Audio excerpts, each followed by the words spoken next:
Hello student, मैं शिखा सोनी आज आपके सामने एक नया टॉपिक लेकर आई हूँ, bounded sequence. Student, bounded sequence क्या होता है इसके हम क्वेश्चन भी करेंगे, लेकिन सबसे पहले ये जान लेते हैं कि बाउंडेड सीक्वेंस होता क्या है। ठीक है, इसके लिए मैंने 3-4 डेफिनेशन निकाल लिए। पहले हम इन डेफिनेशन को पढ़ेंगे, उसके बाद हम एक आध क्वेश्चन करेंगे। ठीक है, सबसे पहले bounded sequence definition. A sequence ASN is said to be bounded above if the range set of ASN is bounded above.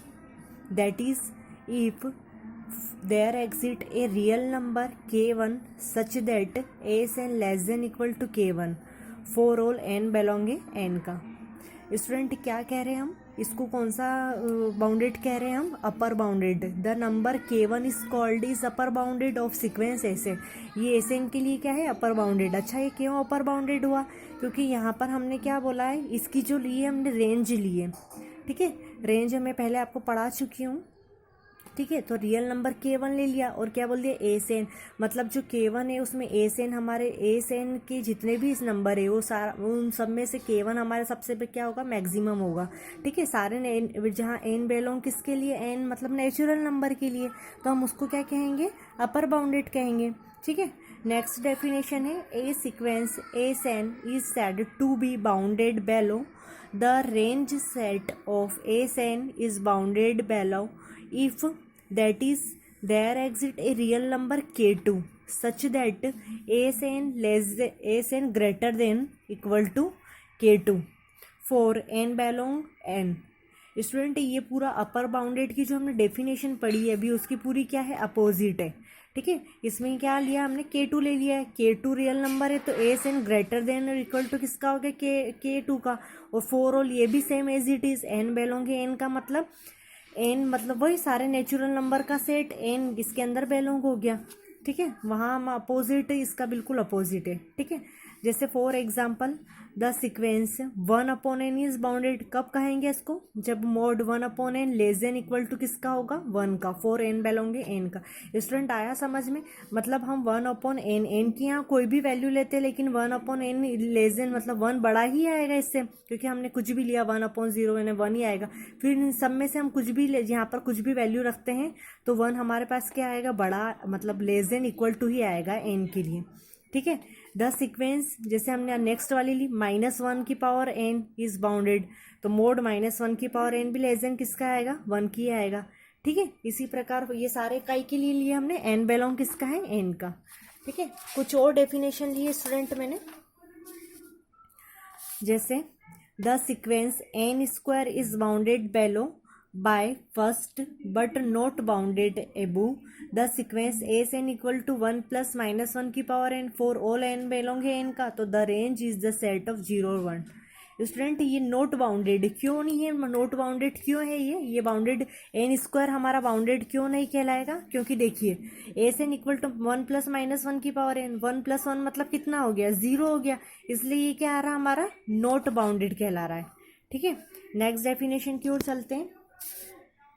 A sequence ASN is said to be bounded of the range set of ASN is bounded above and bounded below.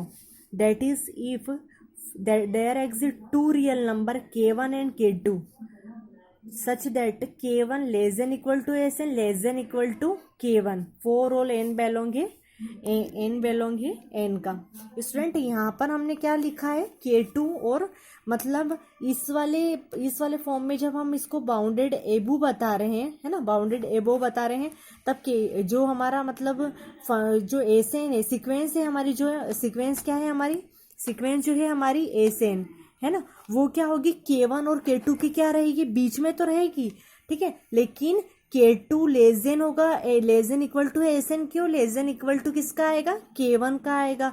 और 4n बोलेंगे n के, मतलब k1 क्या आएगा? बड़ा आएगा, इससे k2 से भी बड़ा क्या है? ASN है। तो इस वाली डेफिनेशन से हमने ये प्रूफ करा है, ये पूरा हमने प्रूफ किया है ना। नेक्स्ट डेफिनेशन पे चलते हैं। Is not necessary that a sequence be bounded above और बाउंडेड below है ना। A sequence S N is said to be unbounded if either's unbounded below और अनबाउंडेड एबो। ठीक है, मतलब अगर ये हमारी फॉलो नहीं होती है तो अभी हम क्या कर रहे हैं, बाउंडेड एबू कर रहे हैं, है ना, बाउंडेड एबू कर रहे हैं और बाउंडेड बेलो कर रहे हैं। जब हमारी ये इक्वेशन क्या हो जाती है, फॉलो हो जाती है, ये वाली कंडीशन, है ना। जब क्या होगा, K2 less than equal to किसका होगा, एस एन सीक्वेंस का, और लेस देन इक्वल टू किसका होगा, K1। जब हमारी ये फॉलो हो जाती तब तो क्या हो जाता है, बाउंडेड एबू भी हो गया और बाउंडेड बेलो भी हो गया। लेकिन जब ये नहीं होती है इस सिचुएशन में हम क्या लिख देंगे, अनबाउंडेड बेलो और अनबाउंडेड एबू हो जाएगा। ठीक है स्टूडेंट, ये हमारी थी आज की सारी डेफिनेशंस। अब मैं आपको बताऊंगी एक आध इनके सवाल। ठीक है, क्वेश्चंस लेते हैं हम।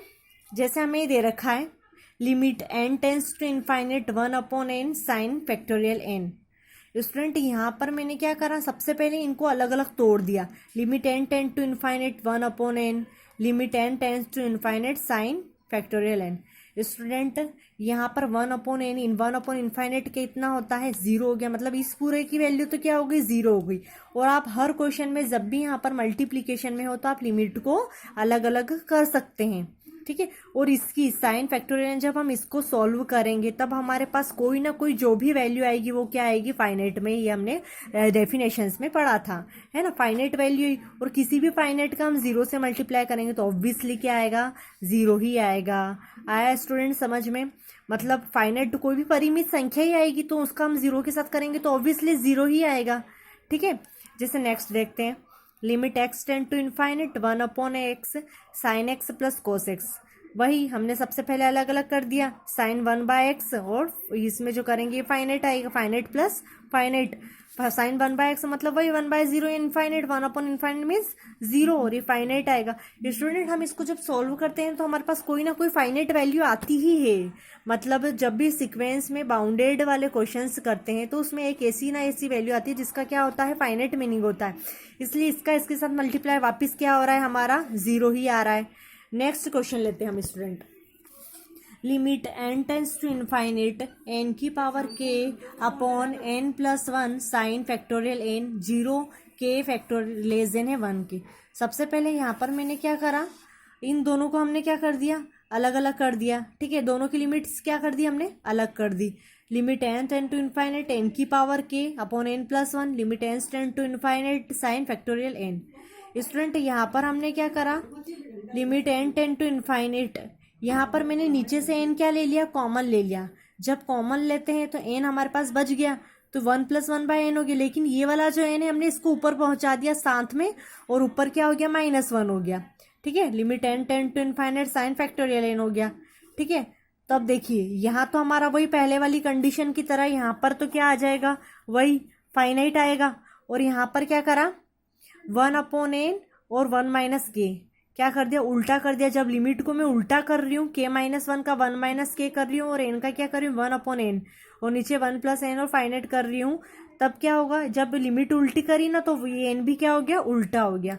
ठीक है, इससे हमारे आसानी हो जाएगी। मतलब यहाँ हम n को रखने में सिर्फ इनफाइनाइट आ रहा था, अब हमारे पास क्या आ सकता है, जब यहाँ जब n को रख रहे थे, इनफाइनाइट को रख रहे थे, इनफाइनाइट की पावर k-1 आ रही थी। लेकिन जब हमने इसको इंटरचेंज करा तो अब क्या आ रहा है, 1/इनफाइनाइट की पावर 1 - k, मतलब वही 0 की पावर आ रही है, और किसी की भी पावर 0 मतलब क्या होगा, 0 ही हुआ, है ना। और नीचे 1 + 0 और इंटू क्या है, फाइनाइट, तो वही पहले तो फाइनाइट के साथ मल्टीप्लाई करा तो क्या हो गया, 0 हो गया।